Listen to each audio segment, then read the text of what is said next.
Ester, capítulo 9. Os judeus matam os seus inimigos. No dia 13 do 12º mês, que é o mês de Adar, quando a palavra do rei e a sua ordem deveriam ser executadas, no dia em que os inimigos dos judeus esperavam apoderar-se deles, aconteceu o contrário, pois os judeus é quem se apoderaram dos que os odiavam. Nas suas cidades, em todas as províncias do rei Assuero, os judeus se reuniram para atacar aqueles que queriam destruí-los, e ninguém podia resistir-lhes, porque o terror que inspiravam caiu sobre todos aqueles povos. Todos os oficiais das províncias, os sátrapas, os governadores e os oficiais do rei auxiliavam os judeus, porque o temor de Mordecai tinha caído sobre eles. Porque Mordecai era grande na casa do rei, e a fama dele se espalhava por todas as províncias.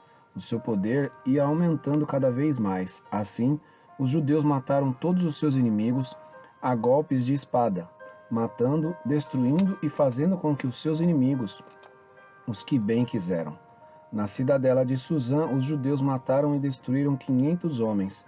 Mataram também Parsandata, Dalfon, Aspata, Porata, Adalia, Aridata, Farmasta, Arisai, Aridai e Vaizata, que eram os 10 filhos de Amã, filhos de Amedata, o inimigo dos judeus. Porém, no despojo não tocaram.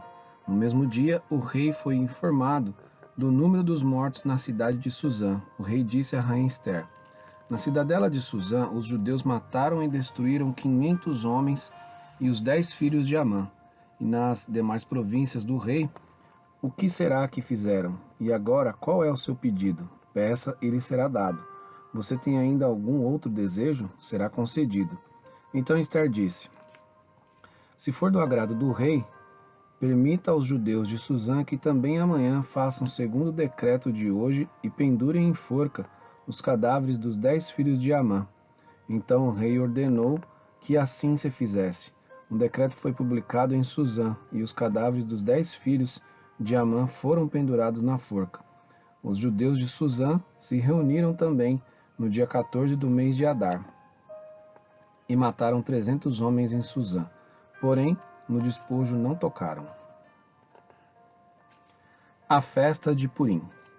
Também os demais judeus que viviam nas províncias do rei se reuniram e se organizaram para defender a vida e se livrar dos seus inimigos. Mataram 75.000 dos que os odiavam, porém no despojo não tocaram. E isto aconteceu no dia 13 do mês de Adar. No dia 14, descansaram e fizeram dele um dia de festa e de alegria. Mas os judeus de Suzã se reuniram nos dias 13 e 14 do mesmo mês. Descansaram no dia 15 e fizeram dele um dia de festa e de alegria. Por isso, os judeus das vilas que moram nas aldeias do campo fazem do dia 14 do mês de Adar um dia de alegria, de banquetes e de festa, e um dia em que mandam presentes uns aos outros.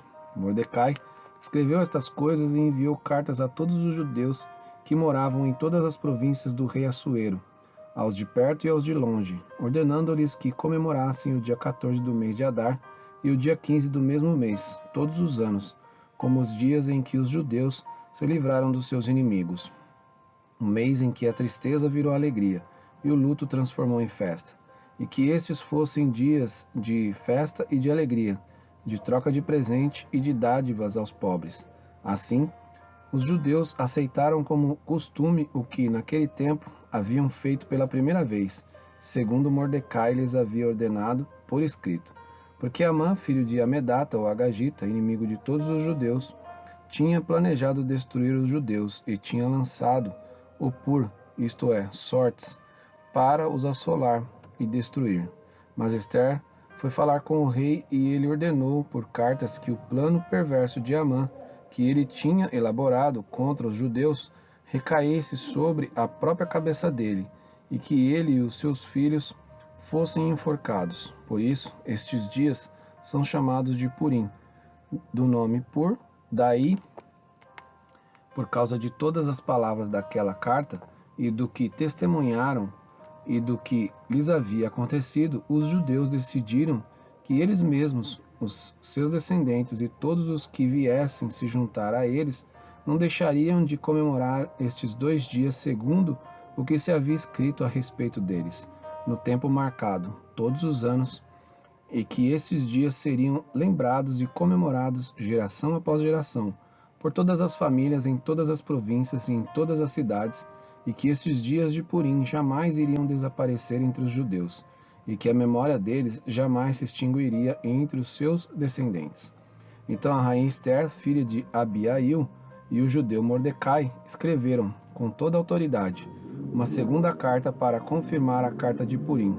Mandaram cartas a todos os judeus, às 127 províncias do reino de Assuero, com palavras amigáveis e sinceras, para confirmar estes dias de Purim, nos seus tempos determinados, como o judeu Mordecai e a rainha Esther lhes haviam ordenado, e como eles mesmos já o tinham estabelecido sobre si e sobre a sua descendência, a respeito do jejum e do seu lamento.